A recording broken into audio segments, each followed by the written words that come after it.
La gestión de cambios realmente es uno de los elementos más complejos de la gestión de proyectos.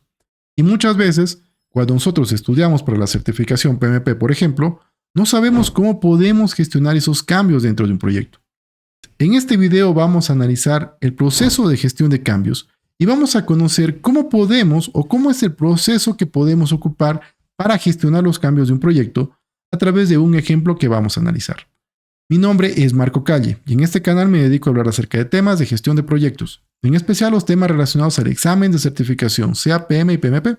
Así que si estás estudiando para estas certificaciones, puedes revisar marcocalle.com, en donde podrás encontrar cursos, simuladores y adicionalmente podrás ingresar a nuestras sesiones semanales de estudio, en donde revisamos justamente con el grupo de estudio los diferentes temas del examen de certificación. El enlace a este curso lo podrás encontrar justamente en la parte baja de este video. Ahora revisemos justamente de qué se trata y qué es el proceso de control de cambios de nuestro proyecto. Cuando nosotros realizamos un proyecto siempre existirán cambios, eso es algo normal. Sin embargo, el hecho que existan cambios no significa que nosotros vamos a implementar todos los cambios del proyecto. Los cambios deben ser analizados, deben ser aprobados o deben ser rechazados. Debido a que si los cambios son implementados sin un previo análisis, lo que sucederá será que se van a consumir más recursos, es decir, gastaremos más dinero en realizar esos cambios.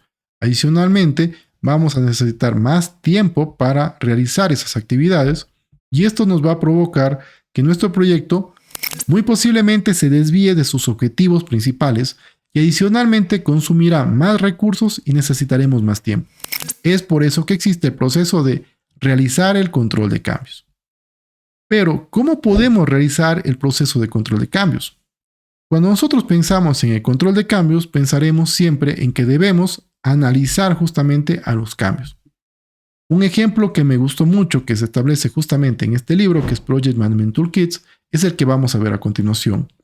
En este ejemplo vamos a ir viendo cómo se estructura un proceso de control de cambios y cómo podríamos implementar este ejemplo o este proceso dentro de nuestros proyectos. En primer lugar, el proceso que se plantea es algo similar a esto. Y aunque parece algo complicado al inicio, vamos a ver que resulta bastante amigable y sobre todo resulta bastante lógico. Cuando nosotros hacemos un proyecto y estamos ejecutando un proyecto, vamos a tener diferentes interesados. Digamos que estas personas son los interesados de mi proyecto. Y estos interesados quieren que se realicen algún cambio en el proyecto. ¿Qué es lo que van a hacer ellos? Van a solicitar un cambio, que es justamente este documento de cambio. Entonces ellos solicitan un cambio. Y lo que hacen es solicitar un cambio que vamos a llamarlo como SC. Este cambio lo solicitan al director del proyecto. El director del proyecto es quien va a escuchar lo que esas personas dicen o van a recibir una documentación referente al cambio.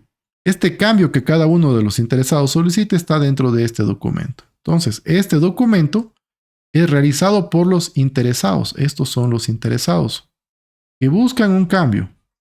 Una vez que este documento es elaborado por los interesados, pasa donde el director del proyecto. Aquí tenemos al director del proyecto. El director del proyecto revisa esta propuesta y ve si es que la propuesta del cambio está completa. No revisa si está bien o está mal. Revisa que la propuesta esté completa, es decir, indique la razón por la cual el cambio se va a dar, qué impacto tendrá este cambio sobre nuestro proyecto y adicionalmente revise cuáles son los beneficios de este cambio. Si este proceso está completo, pues continúa. Aquí vamos a poner sí. Si no está completo, el director solicitará, aquí vamos a poner no, solicitará nuevamente a los interesados o al interesado que emitió la solicitud de cambio que complete la propuesta. Una vez que esta propuesta está completa, se revisó y vemos que está todo el documento, se registra el cambio dentro de una solicitud de cambio, que es un documento que nace justamente y que es elaborado por el director del proyecto, quien a su vez registra este cambio en el registro de cambios. Una vez que se registró esto, aquí pongamos sí, va a pasar a la revisión del cambio. Se revisa la propuesta. Ahora sí vamos a revisar la propuesta y la propuesta va a ser aceptada o no. ¿Quién revisa justamente esta propuesta? ¿Y quién aprueba esta propuesta? Esta propuesta puede ser revisada por el CCB, que es el Comité de Control de Cambios, y el director del proyecto. ¿Cómo cambian o cómo funcionan estos elementos? Existirán ocasiones en las cuales el director del proyecto no tenga autoridad sobre ese cambio. Por ejemplo, cuando el cambio afecte el alcance del proyecto, es decir, si nosotros tenemos un proyecto y se incrementan requisitos o se solicitan nuevas cosas, esto es un cambio del alcance. Si sucede esto, el director del proyecto no tiene la autoridad para aprobar ese cambio, sino que aquí el comité de control de cambios será el que decida si el cambio se aprueba o no se aprueba. Si el cambio está relacionado con cosas o con decisiones que el director del proyecto tiene autoridad, pues el director del proyecto aprobará o no. ¿Bajo qué condiciones o cuándo este comité de control de cambio actúa? Actuará siempre que se tenga alguna afección a la línea base del proyecto. Recordemos que las líneas base del proyecto son tres básicamente, que son el alcance, el tiempo y el costo.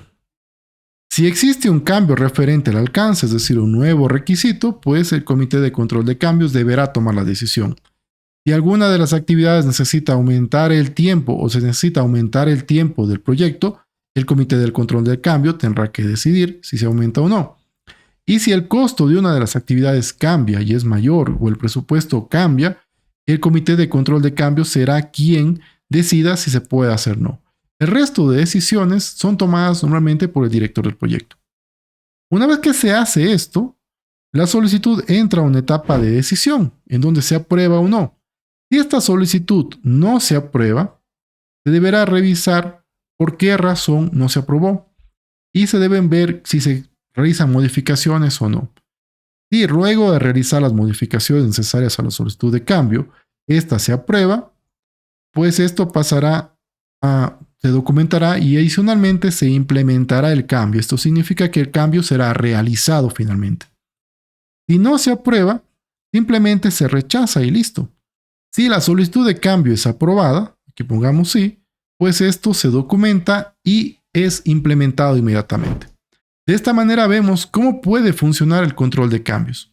Y adicionalmente, si quieres profundizar más sobre este tema, pues puedes revisar este libro de acá, que es Project Management Toolkit. Es un libro bastante bueno que tiene muy buenos ejercicios y sobre todo tiene conceptos bastante resumidos y es una muy buena opción para revisar si estás estudiando para el examen de certificación PMP.